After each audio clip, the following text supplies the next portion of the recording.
Les habitants de Woolpit n'étaient pas prêts à ce qu'ils allaient voir. Deux enfants, un garçon et une fille, apparus comme sortis de nulle part, avec une peau d'un vert étrange et des vêtements d'un tissu inconnu.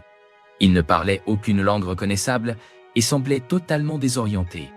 Comment avaient-ils pu arriver ici, seuls, au milieu d'un champ sans aucune trace d'un chemin ou d'un village d'origine?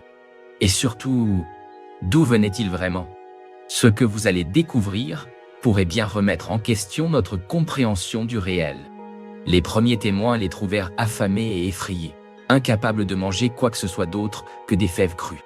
Malgré tous les efforts des villageois pour comprendre d'où ils venaient, aucune réponse satisfaisante ne fut trouvée. La seule chose que l'on savait avec certitude, c'est qu'aucun adulte ne vint jamais les chercher. Qui étaient ces enfants?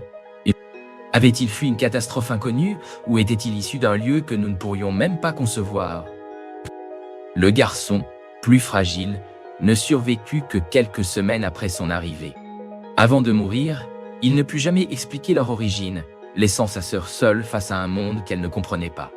Mais le plus troublant, c'est qu'au fil du temps, la peau verte de la jeune fille disparut, jusqu'à retrouver une carnation normale. Était-ce une maladie? Un effet de l'alimentation? Ou quelque chose de bien plus déroutant encore? Lorsqu'elle apprit enfin l'anglais, la jeune fille raconta son histoire. Et ce qu'elle révéla fit frémir les érudits de l'époque.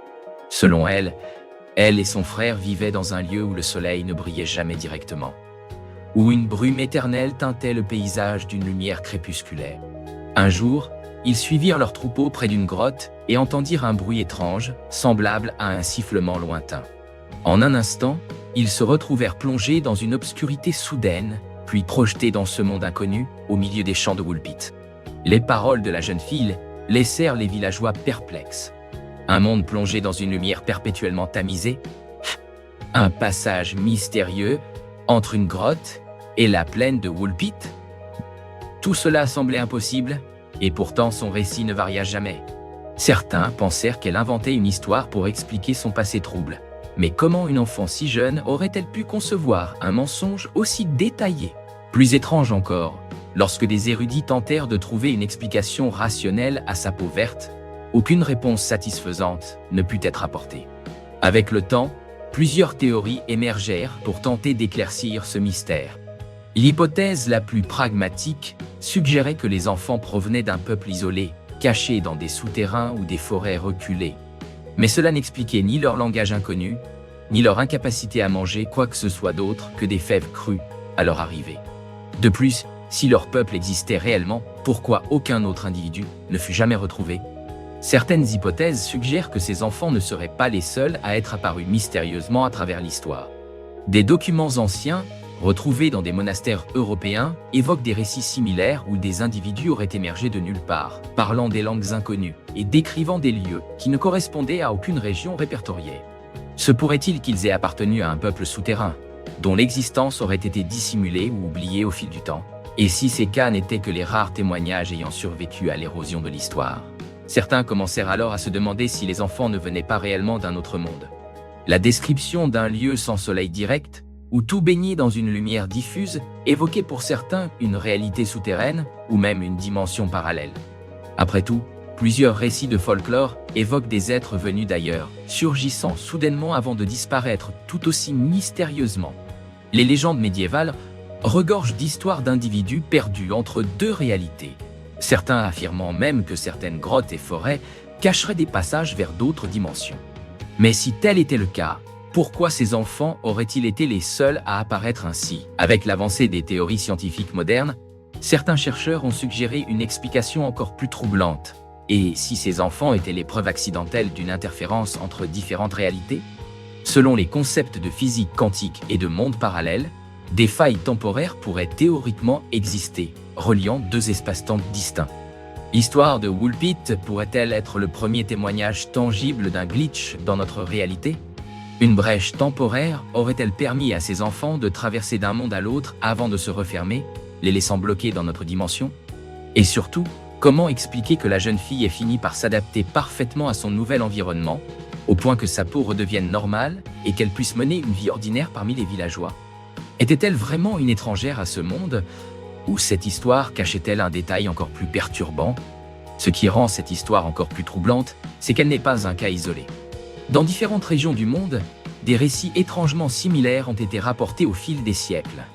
En Espagne, une légende médiévale parle de 2 enfants trouvés dans un village, décrivant eux aussi un lieu où la lumière était perpétuellement tamisée. En Écosse, certains témoignages anciens évoquent des voyageurs égarés surgissant de nulle part, incapables d'expliquer leur origine. Se pourrait-il que Woolpit ne soit qu'un des nombreux endroits où de tels phénomènes se sont produits?